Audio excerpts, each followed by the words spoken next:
What's going on, Judah? It's Deshaun. So real quick, I'm gonna go over one of the reasons why suppressors are important. I know there's a lot of myths behind suppressors, why you need them, why they're used, and there's a lot of confusion because the everyday average person doesn't really use a suppressor. And I know you see in the movies where they're really only used in special operations, or they're only used if a sniper is taking out multiple enemies on a hillside. But while that is the case for some cases, they also have other uses. So the reason you need a suppressor is because every time you pull that trigger, the round leaves the muzzle, but followed behind it is gas, pressure, and heat. So every time you pull it and you hear that loud bang, that's where that's coming from.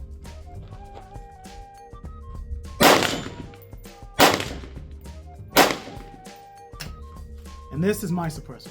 So this is a silencer co-suppressor. This is what I use on my rifles. I'm not going to talk about in this video why I have the cover on there. We'll do that in another video.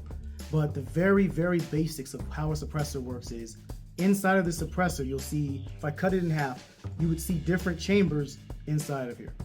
Now what happens is, as I said, the round leaves the muzzle. Now it flies through the suppressor. Behind that round is gas, pressure, and heat. These chambers are designed to slow the gases down, cool them down before they leave the muzzle, suppressing the sound because now the gases are cooled and slowed down.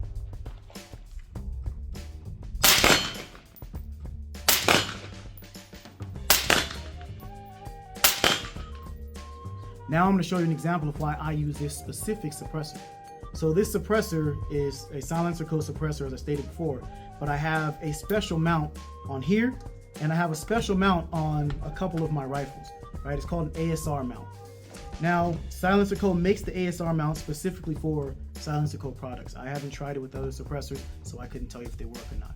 The reason I like this is because I can now take this off of here and put it on any other rifle that I have with this mount. So I have one suppressor for pretty much every gun that I have, instead of buying one suppressor for every gun.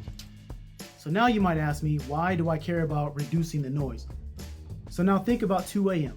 Somebody comes in your house and you pick up your home defense rifle, and for the first time in your life, you're shooting this rifle inside of your house. Can you imagine how loud that's gonna be? Having a suppressed weapon can significantly reduce the sound that comes from the rifle that you're firing if you have to use your self-defense rifle inside of your home, or really inside of any enclosed space. So lastly, one of the things you want to consider is how much longer is this suppressor gonna make my rifle. So right here, I have a 16-inch rifle, meaning the barrel is 16 inches. If I put this 6-inch suppressor on there, it makes it now about 22 inches. Now, I'm probably not gonna go clearing rooms with a 22-inch rifle. Might as well use a broomstick. However, it is better than nothing. That is one thing you are gonna have to take into account whenever you do add a suppressor to your weapon, is the length of the barrel before you add the suppressor. If you want more videos like these from Judah Tactical Group, like, comment, and subscribe on the video. And remember, as always, be blessed, be safe, and be vigilant.